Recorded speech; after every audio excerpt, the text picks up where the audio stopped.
Phones flew out of hands, passengers in line for the bathroom fell into one another, and anyone not buckled in found they were no longer in their seats.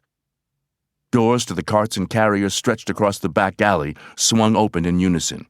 Sleeves of cups, packets of sugar, plastic-wrapped cookies, pots of hot coffee, heavy pallets of soda, everything was dumped out, crashing onto the floor and spilling out into the plane.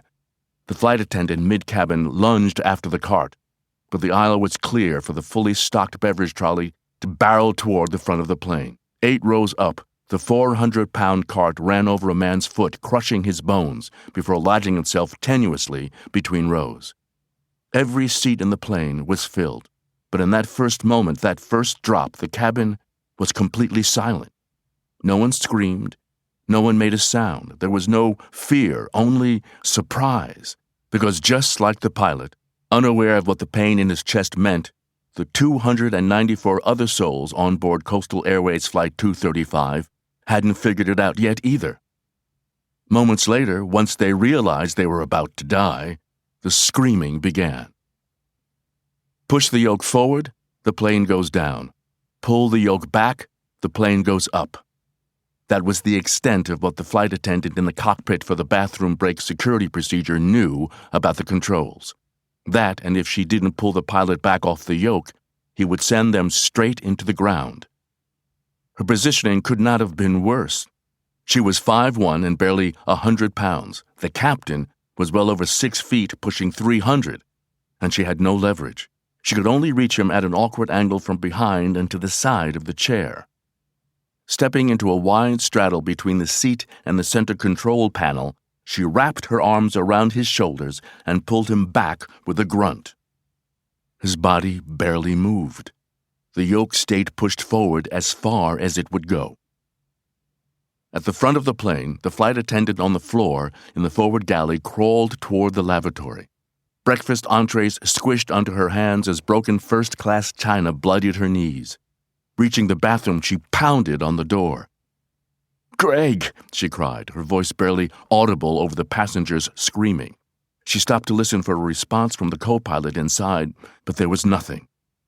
When the plane first dove, she'd heard a loud slam in the lav, followed by breaking glass.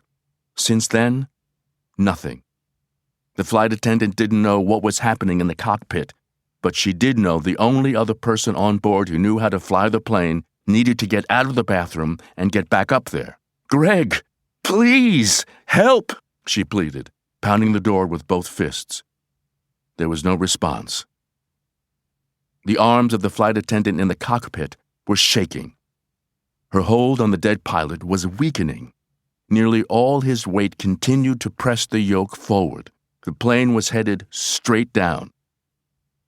"Good morning, Minneapolis Center. Delta Heavy 224, checking in at flight level 340. The routine squawk from a pilot talking to air traffic control coming in over the cockpit speakers startled the flight attendant. But then it hit her. Air traffic control. Air traffic control! "Good morning, Delta Heavy, maintain 340. If she could talk to ATC, they could tell her what buttons to push to give the first officer's side control. Then she could pull up on the yoke on that side, the right side. She could get the plane out of its nosedive, and from there, ATC could talk her through what to do. The plane's cabin shook violently as the uncontrolled free fall stressed the airframe. Passengers got out their phones to record the moment or send messages to their loved ones.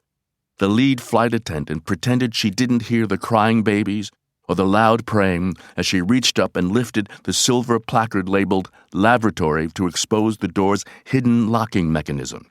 She slid the lever to the right. It unlocked. "Greg!" she called, pushing in on the center of the folding door, but it barely budged, stopped by something wedged against it from the inside. "Greg!" she said, pushing harder. Angling her head at the opening, she pressed on the door and peered with one eye through the crack into the lav. The co-pilot was crumpled on the floor, eyes closed, unmoving.